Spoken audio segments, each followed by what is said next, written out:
Hello students, welcome to RNM academy channel. Students, आज का जो टॉपिक है वो बीएमई की एग्जामिनेशन में बहुत बार पूछा गया क्वेश्चन है, difference between renewable energy sources and non renewable energy sources. ये दोनों के बीच हमें डिफरेंस के पॉइंट्स दिखाने हैं। तो चलिए शुरुआत करते हैं आज के वीडियो की। One by one I will discuss the topic and we will write something in this context. तो शुरुआत करते हैं सबसे पहले पॉइंट से। दोनों के बीच डिफरेंस क्या है? रिन्यूएबल एनर्जी सोर्सेज जो है उसको हम non conventional sources of energy भी कहते हैं, और नॉन रिन्यूएबल है उसको हम कन्वेंशनल कहते हैं। नॉन रिन्यूएबल मीन्स जो हम डे टू डे लाइफ में कन्वेंशनली यूज करते हैं वो कन्वेंशनल सोर्सेज है, और ये नॉन कन्वेंशनल सोर्सेज है। तो इसको हम लिखेंगे, ये जो सोर्सेज है वो नॉन कन्वेंशनल सोर्सेज है। Non conventional sources means they are non as non conventional sources of energy, और यहां हम लिखेंगे these are conventional sources of energy. Conventional sources. अभी दूसरा topic, renewable energy sources. Renewable हम किसको कहते हैं उस बात पर हम डिस्कशन करते हैं कि जो सोर्सेज नेचर में अवेलेबल है, फिर वो कंटिन्यूस प्रोडक्शन के मूड में है और वो डिप्लीट होने वाले नहीं है। तो वैसे सभी सोर्सेज को हम रिन्यूएबल एनर्जी सोर्सेज कहते हैं। तो हम कह सकते हैं available in nature, available in nature, produced continuously, produced continuously,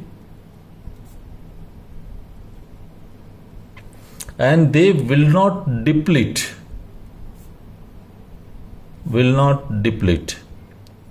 तो इन तीन टॉपिक पर से, तीन पॉइंट्स पर से आपको पता चलेगा कि अवेलेबल है, कंटिन्यूस उसका प्रोडक्शन होता रहता है और वो रिड्यूस होने वाले नहीं है। लाइक हर रोज सूर्य उगता है, सूरज अवेलेबल है पृथ्वी पर, पानी का सोर्स कभी खत्म होता नहीं है और ये नेचर में अवेलेबल है, तो उनको हम कहेंगे renewable energy sources.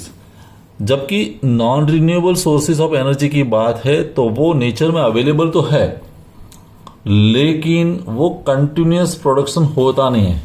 Over a million of years, over a millions of years this sources are produced. उनका प्रोडक्शन बहुत सालों के बाद होता है। Over a millions of years they are produced, they are available in the earth's crust. पृथ्वी का जो बहुत ही लोअर पोर्शन है वहां लंबे समय के बाद ये प्रोड्यूस्ड होते हैं।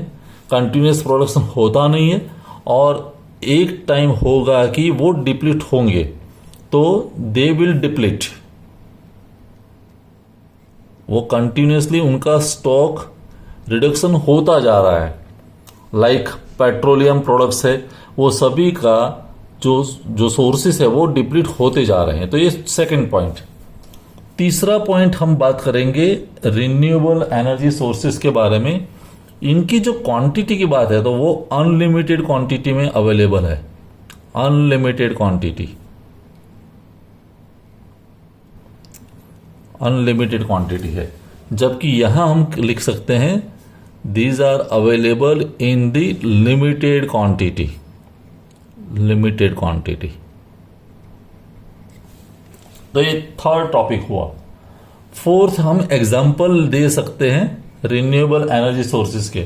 कौन से सोर्सेज है? लाइक सोलर एनर्जी है, सोलर, फिर एक हाइडल है वाटर सोर्स वाली, फिर एक है जियोथर्मल, फिर एक एनर्जी है टाइडल एनर्जी, फिर ocean thermal energy. Ocean thermal energy means ocean पर जो पानी का किनारा, जो सी शोर पर जो पानी है उसका जो टेम्परेचर है वो ओशन थर्मल एनर्जी। फिर बायोमास है, फिर एक हाइड्रोजन एनर्जी। तो these are examples of renewable energy sources. यहां हम एग्जाम्पल में क्या लिख सकते हैं? Fossil fuels. Fossil fuels, fossil fuels means earth crust में जो मिलने वाले फ्यूल्स है, like coal, petroleum products means petrol, diesel. तो ये सभी जो फोसाइल फ्यूल्स है, नेचुरल गैस, ये सभी फोसाइल फ्यूल्स उस कैटेगरी में आएंगे। In addition nuclear energy, nuclear energy वो भी एक non renewable source of energy है। तो ये फोर्थ पॉइंट हुआ। फिफ्थ पॉइंट हम क्या लिख सकते हैं रिन्यूएबल एनर्जी सोर्सेस में? They are freely available, almost freely, ज्यादा कॉस्टिंग नहीं है, फ्रीली अवेलेबल। जबकि ये फ्रीली अवेलेबल नहीं है, they are not freely available, हमें कुछ ना कुछ खर्च करना पड़ता है। सोलर एनर्जी है तो available in free, mostly free, negligible cost है तो फ्रीली अवेलेबल है। ये फ्रीली अवेलेबल नहीं है।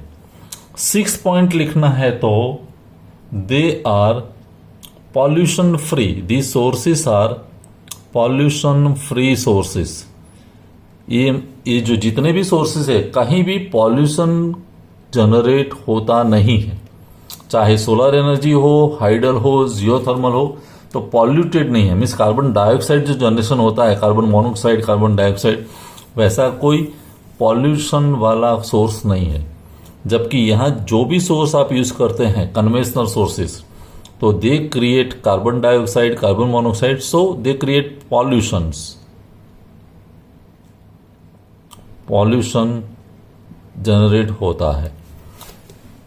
नेक्स्ट टॉपिक जो है यहां हम लिख सकते हैं कि initial cost is high, initial cost is high, लेकिन उसको चलाने की जो कॉस्ट है, रनिंग कॉस्ट या मेंटेनेंस कॉस्ट कहते हैं, running cost is very low, running cost is very लो।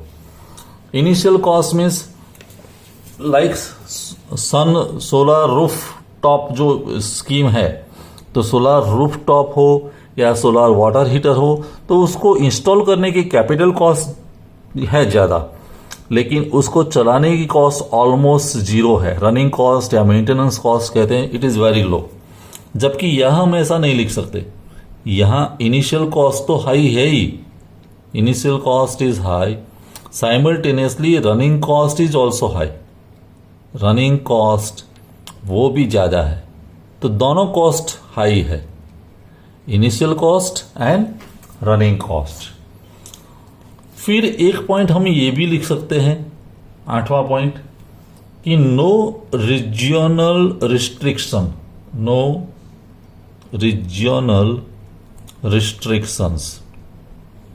इसका मतलब क्या हुआ कि रीजनल कोई लिमिटेशन नहीं है, ये सोर्स सभी जगह यूनिफॉर्मली अवेलेबल है। कहने का मतलब अगर सन यहां अवेलेबल है तो सन दूसरे कंट्री में भी अवेलेबल है। वाटर सोर्स, ये सभी सोर्सेस मोर और लेस यूनिफॉर्मली अवेलेबल है। जबकि ये जो कन्वेंशनल सोर्सेस है नॉन रिन्यूएबल, वो सभी जगह यूनिफॉर्मली अवेलेबल नहीं है।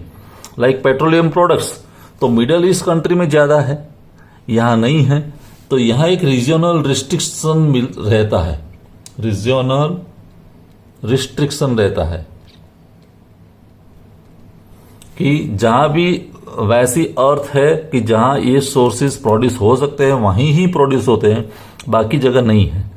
मिडल ईस्ट कंट्री में पेट्रोलियम प्रोडक्ट्स ज़्यादा है, वो हम सब जानते हैं, तो ये एक लिमिटेशन है।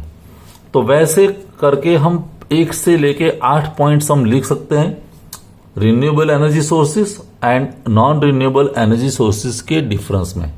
तो स्टूडेंट्स ये सभी पॉइंट्स आप समझ लीजिए, अपने आप खुद एक बार लिख दीजिए। कोई डाउट है, क्वेरी है, कोई पॉइंट ऐड करना है तो भी कमेंट सेक्शन में जरूर लिखें। और आज का वीडियो आपको कैसा लगा वो भी बताएं।